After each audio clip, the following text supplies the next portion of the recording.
លោកស្រីពេញមិត្តទូរទស្សន៍ជនជាតិមេត្រីសិក្ខាសាលាស្ដីពីការវិតម្លៃពីផលប៉ះពាល់នៃច្បាប់ត្រូវបានប្រារព្ធឡើងនៅព្រឹទ្ធសភាជាតិចាប់ពីថ្ងៃទី27ខែកញ្ញាឆ្នាំ2010រហូតដល់ថ្ងៃទី1ខែតុលាឆ្នាំ2010ដូច្នេះនៅក្នុងសប្តាហ៍នេះយើងខ្ញុំសូមអញ្ជើញលោកស្រីតាមដានបទសម្ភាសន៍របស់ខ្ញុំបាទជំវិញការវិតម្លៃពីផលប៉ះពាល់នៃច្បាប់ It is an initiative actually to improve the quality of regulation in Cambodia by having a systematic mechanism how to issue a good quality regulation. First of all, when we issue a regulation, we should first of all consider the problem that government is trying to achieve with issuing regulation. So basically, the first question that government should ask before issuing regulation is what are the problems that requiring government action to solve this problem. Is there enough justification for the government to issue regulation? Then the second step they should consider is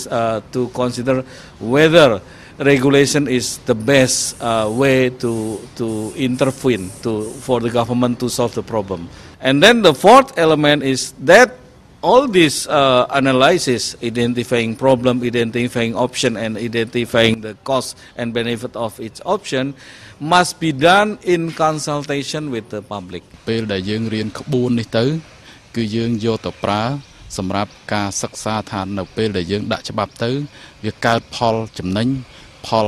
អាក្រក់ឬក៏ចំណាយដោយមិនដាច់ខ្លះឧទាហរណ៍ឧបមាថាបើយើងដាក់ច្បាប់មួយពាក់ព័ន្ធទៅនឹងការរកស៊ីអញ្ចឹងវាប៉ះពាល់ទៅដល់អ្នកវិនិយោគឬក៏អ្នករកស៊ីក្នុងនឹងក្នុងការចេញចំណាយអីដើម្បីឲ្យស្របទៅនឹងច្បាប់នឹងសម្រាប់អ្នកដែលប្រើប្រាស់ចេញឬក៏អ្នកពាក់ព័ន្ធទៅនឹងការរកស៊ីនឹងដែរអញ្ចឹងគឺគេត្រូវចំណាយទៅលើការឡើងថ្លៃនៃទំនិញអ្វីផ្សេងៗដែលថាពេលដាក់ច្បាប់ទៅតម្លៃទំនិញវាអាចឡើងថ្លៃជាងទៅបាទប៉ុន្តែវាអាចមានផលប្រយោជន៍ដោយសារច្បាប់នឹងក្នុងលក្ខណៈដូចជាមានសុវត្ថិភាពផ្នែកសុខភាពឬក៏មានសុវត្ថិភាពផ្នែកបរិស្ថានឬក៏មានសុវត្ថិភាពផ្នែកសង្គមអីជាដើមអញ្ចឹងមានការថ្លឹងថ្លែងរវាងផលប្រយោជន៍ហើយនិងចំណាយ Regulation usually have two dimensions. On the one hand, regulation is meant to achieve a public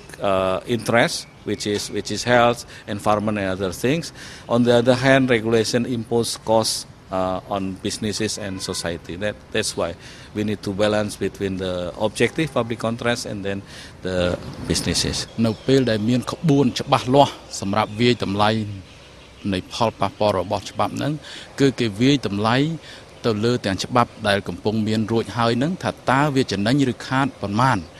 សម្រាប់កំណែតម្រង់ច្បាប់ជាពិសេសនៅក្នុងបរិបទប្រទេសកម្ពុជាយើងដែលជាសេដ្ឋកិច្ចកំពុងអភិវឌ្ឍក៏ដូចជាប្រទេសដែលមានសេដ្ឋកិច្ចចូលរួមនៅក្នុងសកលលោកភាវូបនីយកម្មហ្នឹងគឺយើងត្រូវការច្បាប់ថ្មីហើយយើងអាចសេរីច្បាប់ដែលយើងមានស្រាប់ហ្នឹងច្បាប់ខ្លះយើងដកចេញវិញដោយសារថាវាមិនមានផលប៉ះពាល់ល្អឬក៏មិនមានបង្កើតទៅជាផលប្រយោជន៍ដល់សង្គមវាតិចជាងចំណាយបាទអញ្ចឹងច្បាប់ដែលមានហើយហ្នឹងក៏យើងនឹងត្រូវរើសយកមកមើលឡើងវិញដើម្បីឲ្យដឹងថាតើផលប្រយោជន៍ហើយនឹងទម្ងន់ហ្នឹងវាស៊ីសងគ្នា